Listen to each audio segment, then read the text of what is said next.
Welcome to This Week in East Brunswick. This week we celebrate the 500th edition of this program, which began production in 1981. Also at Channel 8, Lenore Kulek, host of Look Great, Feel Great, has won another CTN Cappy Award. And next week is American Education Week in our nation's schools. School administrators will join Amy Fisher to discuss the details. All of this and much more is coming up, including author Barbara Taylor Bradford at Bassett Books, a Playhouse 22 update, and our regular council review. But first, here's a rundown of the Channel 8 program schedule for the week of November 16th. Monday morning, Lenore Kulek works on exercises to tone your lower body on Look Great, Feel Great at 10 a.m.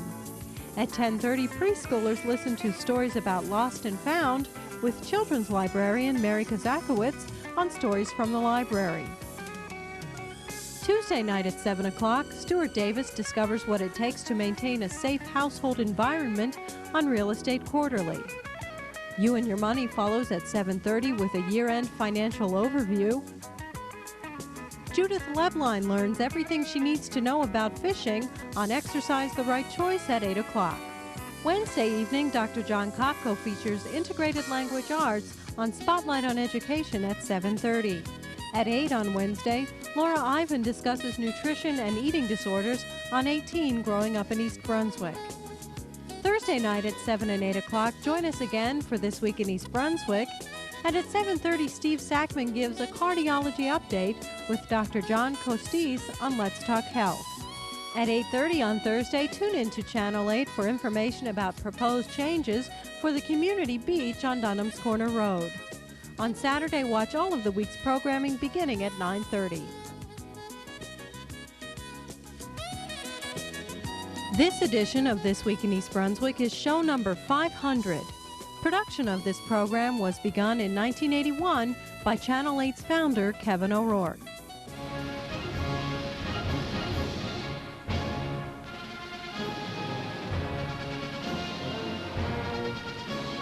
This week, East Brunswick's local news events program. This new weekly series will be on Channel 8 every Thursday at 7 p.m. and repeated the following Saturday morning. Schedules for all of our programming can be picked up at the front desk of the library or at the cable office on Riders Lane.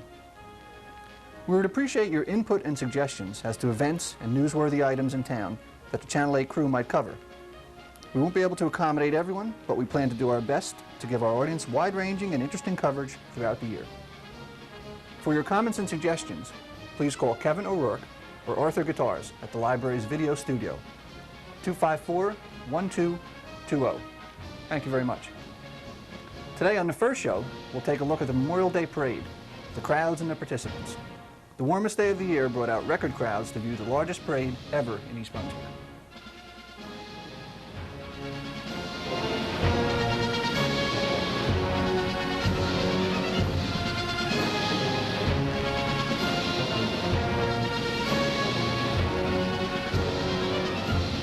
Throughout the past 11 years, This Week in East Brunswick has covered anything and everything that has happened in the township, from parades to Edgeboro landfill and council meetings to Cub Scouts.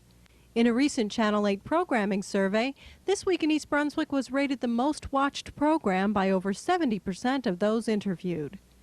The Library Board of Trustees recently presented a resolution to Channel 8 honoring This Week in East Brunswick and the staff of Channel 8, including the late Kevin O'Rourke. Finally, we'd like to thank you, our viewers, for continuing to watch This Week in East Brunswick and supporting Channel 8.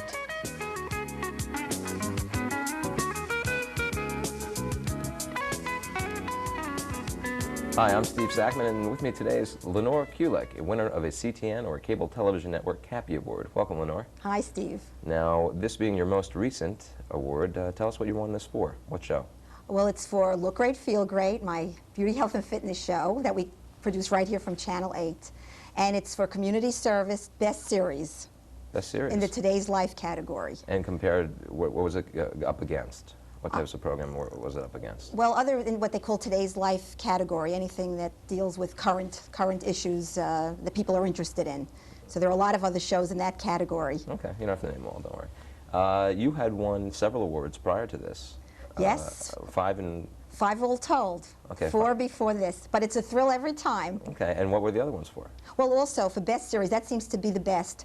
Do they pick a show, or do they just pick the series as No, a it's, whole? what we do is take 3 shows, what I feel are my 3 best shows, and we show like 3 minutes of 3 of what I feel are my best shows, and put it together, because I feel like a fitness show isn't the kind of show that would win best show or most special show. I think it really fits more into the series category. And what got you into this? Was it a personal fitness desire, or was it just something that you were approached with? Or? Well, I am a fitness instructor. I have my master's degree in health and physical education, so I've been doing this my whole life. And there's a love of fitness that I've always had. Okay. And I give classes in the community, and I'm very interested in it, and giving the fitness message to other people. And what better way to give the message than on television? Would there be one of the awards that you had won that you'd be most happy with? Well, obviously the first one, I'm sure, was I was going to say, and you never forget the first. In many areas of your life, the first always seems to be the best, or the one you remember the most. But each one is a thrill, I have to say. Every time you hear your name, the name of the show, it's very exciting. And what do you see as, if you could look back at yourself and see what you've done differently as the shows have gone on, what do you find that, of yourself while watching your programs? Well, it's very hard to watch your own programs, number one. Well, you're most critical of yourself. Right, you're most of critical. You're watching it kind of, you know, always covering your eyes. But you can learn a lot when you watch your own programs. Sure. And you can. And I just feel, in fact, a lot of people will tell me, your programs do look better as you go along. You kind of just make them smoother.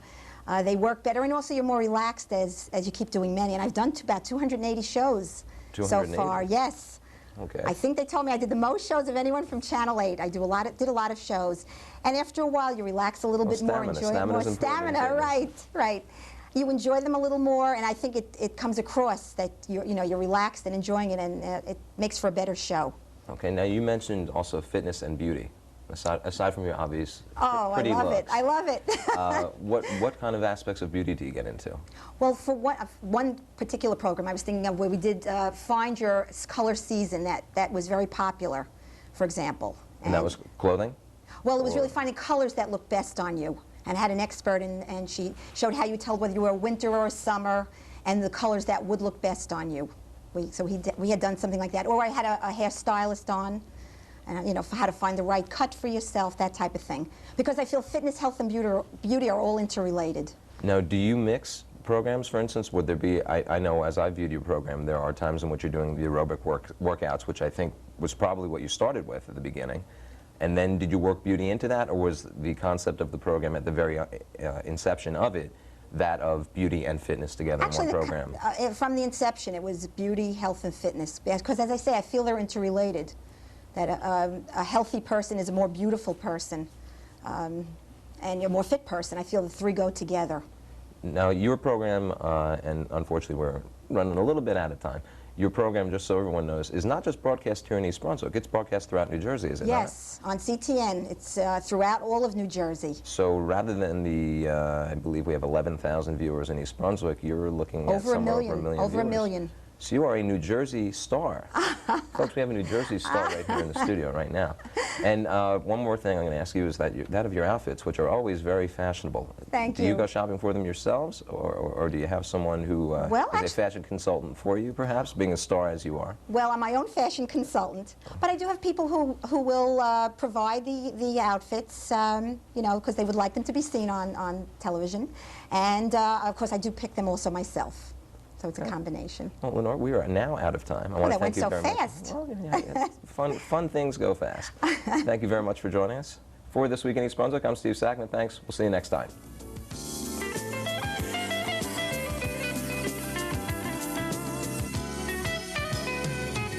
Hi, I'm Amy Fisher, and today I'm in the studio with Mrs. Kathy Schwartz, the president of the East Brunswick Education Association, Mr. Charles King, who is principal of East Brunswick High School and also president of the East Brunswick Principals and Supervisors Association, and Dr. John Kopko, who everybody knows is our superintendent of schools.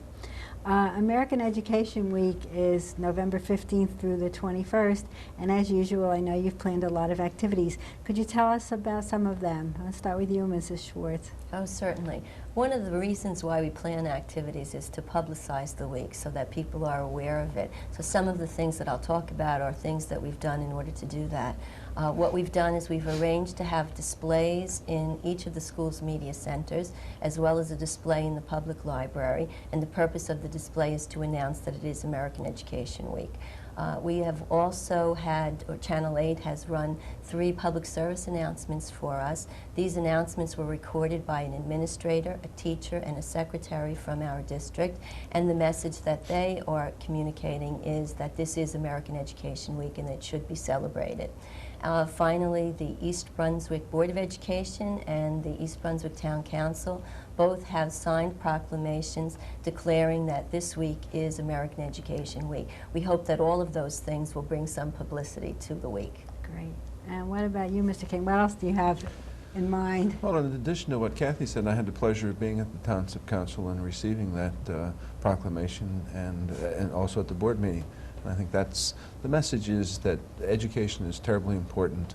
And we need to pause for a second and take a look at what's going on and where are we going from here. Well, I have notepads that we're going to be sending out to all of the members of the staff, the professional staff, the support staff in the district. Really just kind of remind them that this is American Education Week, and also to say thank you to them for their efforts. And let me just give one to everyone sitting here. Thank you. Mrs. Fisher. Thank you. In addition to that, I think we have what I consider to be somewhat of the highlight of the week. In the English classes, the teachers are going to provide the students with a form, a note form, in which each student can think of that individual that has played a very important part in their educational development over the years, and they can say thank you. And those will be done in 7th, 9th, and 11th grade? 12th grade. 12th grade, excuse me, in 12th grade. And this will give those students an opportunity to sit and to reflect on those people that have made those contributions. So those are some of the things that are being planned for next week. And those people will receive the thank you notes. Receive the thank yous. We will in turn collect nice. those and then send them to those individuals that are identified by the students as having that special little impact on their educational lives. Dr. Koppel, why do you think it's important for us to observe American Education Week every year? Well, I think what it does, Amy, is it really provides us with a formal opportunity to recognize the importance of education, not only in our own community here in East Brunswick, but throughout the state of New Jersey and also throughout the nation as well. It also provides us with what you might say is a time to reflect really on just the outstanding work that our staff does here in East Brunswick, our administrators, our teachers, and our support staff, and also the accomplishments of our students, which you put all those 3 things together. I think that's what makes this district such an excellent school district. It's a cooperative relationship, and the important part the parents play in that as well. So it gives us really that formality that's needed now and then through the year to say, yes, education is extremely, extremely important, and we recognize that. Well, thank you all very much, and happy American Education Week.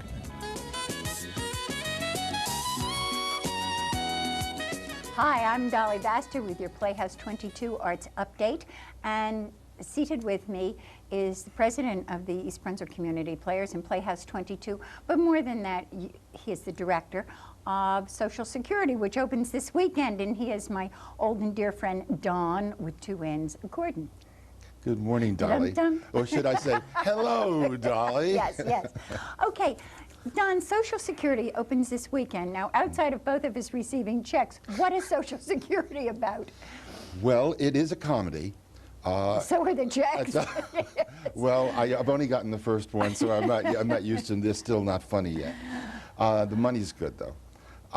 The show is about really 3 couples, 2 sisters, their mother, their husbands, and a famous artist likened to Marc Chagall, who comes to visit. And the mother, who is a widow, meets him. She's in her early 80s. He is 98. It's a good age. If Jack Benny were here, we'd play the violin and sing Love in Bloom. And that's about it. I don't want to tell the plot. I'm not going to do that. But it's not really to do with Social Security checks. Oh, I see. Not at all. But it is a very funny comedy. Yes, it is. It is. All right, now it opens this Friday, November 13th. Runs for 4 weekends through December 13th. And we're not playing on Thanksgiving weekend at all. So get your orders in for tickets now. Yes, they're going like tickets. Exactly. Yes. Exactly. That's how they're Okay, going. now the show, let's see, it's presented on Friday, Saturday nights At 8:30 and Sundays at 3 o'clock. Right, and all they have to do is call Don with 2 N's Gordon at the box office. You know, it used to be 3 N's, but I dropped one. It was a bit much, you know. Wonderful. I feel like I should be hitting, the cymbals, doing a little thing here. All right, and how much are the tickets? The tickets are opening night, November 13th, $12, which includes the cast party afterward, and $9 for seniors, 65 and more, like some people that we know, and for students also to age 21. All other performances are $11 and $8. Sounds good to me. Listen, by the way, I know the set designer. You do, I know. You don't see him very much anymore. No, I haven't seen him very I've much. been seeing more of Joe Vasta, who's done a marvelous job on the set, absolutely marvelous. In fact, you don't see him much, and Shirley doesn't see much of me, and I think I may be moving into that set. So thank goodness it looks that great. Wonderful. We'll see you all then, I hope, between November 13th and December 13th. And Don, break a leg Friday night. Oh, thank you, Dolly. Hi, I'm Kathy DeSimon, Secretary, Churchill Junior High School, and I'm here for National Education Support Personnel Day. School staff members whose contributions to education are often overlooked will be honored on Wednesday, November 18th, during American Education Week. Schools can't run without support staff, the van driver who brings children to school, the secretary who handles everyone's crisis, the custodian who makes the environment pleasant. These are some of the beyond the classroom personnel who make a school work. A child learns from every adult in a school. Think of all the people a child encounters: cafeteria workers, maintenance staff, paraprofessionals, secretaries. These people play an important role in the lives of our students. They deserve our recognition. Wednesday, November 18th, is Educational Support Personnel Day. It's a great time to say thanks for a job well done. This message is presented by the East Brunswick Education Association and the East Brunswick School District, people who care about your kids. Hi, I'm Jennifer Enton, and today I'm at Bassett Bookshop in East Brunswick. With me is Barbara Taylor Bradford, author of Remember. Hi, Barbara. How are you doing today? I'm fine, Jennifer. We're here for the opening, and today Barbara's going to be signing books of her new book, Remember. Is that correct? Yes, it is, and other books too, because they have, I noticed they have a lot of my past books, that were written some years ago, but are still bestsellers, so I'll be signing those too. Tell me a little bit about those books. Well, there's A Woman of Substance, which is a very famous book. To Be the Best, Hold the Dream, Act of Will, and The Woman in His Life, and all of those books have been made into television series, so they're very familiar to people. Tell me a little bit about your new book, Remember. Remember starts in Tiananmen Square at the time of the students' demonstrations in 1989, but that's the only scene in China. After that, my heroine, or protagonist, whose name is Nikki Wells, and she does your job, except she's a foreign correspondent for television, for a television network. It starts with her there, covering that, and then it moves on around the world to New York and France and London and Paris and Madrid and Athens. It sort of goes all around the world because she finds out at one point in the middle of the story that the man she was engaged to and who committed suicide, she finds out some information that makes her think that he in fact didn't kill himself, that he faked his own death, and that he's alive. And the 3/4 of the book is a search for that missing man. See, it's not about her job, but all of my female protagonists have a career because I write about women who work for the most part. How long have you been writing books? I've been writing novels since A Woman of Substance, which came out in 1979, so since 1975 or 6. But I was a journalist, of course, all my life, and so my first short story when I was 12 years old. So you might say I've been earning a living as a writer since I was 12. For those of our viewers who don't really know a lot about your books, do you have one style that you write with? Do you write romance books, I believe? No, they're not. I wouldn't call them romance books because a romance book is about romance. I think my books have a romantic element. You know, A Woman of Substance was about the founding of a great business empire, so I'd hardly call it a romance. People do call them that, though, and they're really giving them the wrong name. They're dramatic, contemporary novels about women who are achievers and doers and not victims, and there are elements of romance in the books, but they're not romances. Thank you very much for speaking with me. Thank you. It's lovely to be here. The library's Youth Services Department offers several programs for younger children and their parents. This program, which was held recently at the library, features stories read by children's librarian Carol Phillips. The first story that I have for you is Luigi's all-night parking lot. You know what a parking lot is like. Sometimes parking lots are full, and you have to drive around to find a spot. Welcome to Luigi's parking lot. It's open all night. We park cars and other things. Nothing is too big or too small for Luigi's. The lot is empty now, but just wait.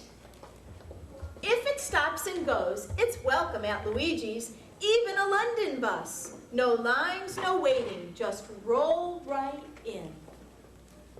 Hello, Oliver Fenderbender. You're a regular customer. Don't bang into the bus. There's a spot. No. We'll drive around and find a parking place you like. And behave yourself when you park. Hi, purple guy. How did you get into that little car? Don't forget to take your ticket. You know your parking ticket. For more information about children's programming, call the library at 390-6789.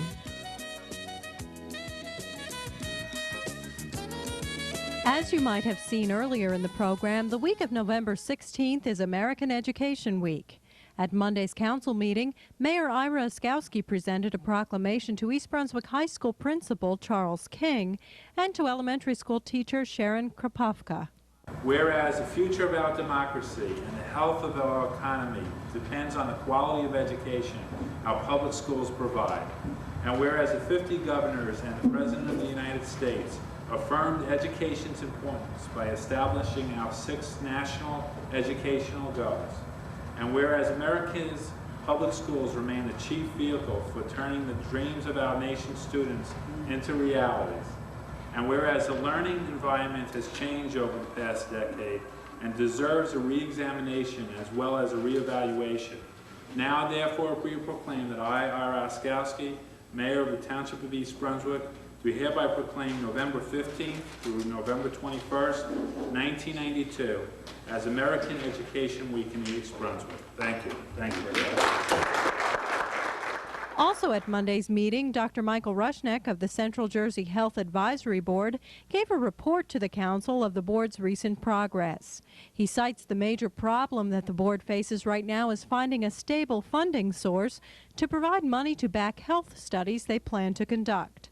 I think that the subject, in order to do justice to it, it has to be so comprehensively done and so professionally done that we're talking about a major commitment both in time, research, and money. And I think that to do such a study, certainly monies could be earmarked from many different sources. I know that Mr. Kulek has mentioned at meetings a possible funding source of Edgeboro tipping fee, since Edgeboro is an active landfill in Middlesex County servicing all the communities that are involved. I think at this present time, the feeling is that we should exhaust all efforts, however, to ask our federal representatives, as Mr. Sporn has said, and our state legislators, etc., to try to come up with the funding, and as well as freeholders. In other council news, Council President David Zarnowski announced that Storer Cable will be raising rates for 1993. He stated that in a meeting with Sam Magliaro, general manager of Storer, Storer announced an 8.5% rate increase, which brings the cost of basic service from $22.75 per month to $24.70 per month. The rate increase also includes an additional $1 per month per premium channel and an additional $2 per month for sports channel. Zarnowski was quoted as saying, "This increase is simply unfair considering the economy." Most council members and Mayor Oskowski were outraged at the announcement. This rate increase comes on the heels of new federal cable regulations, which won't go into effect until sometime in 1993. That's all for now. Thanks for watching.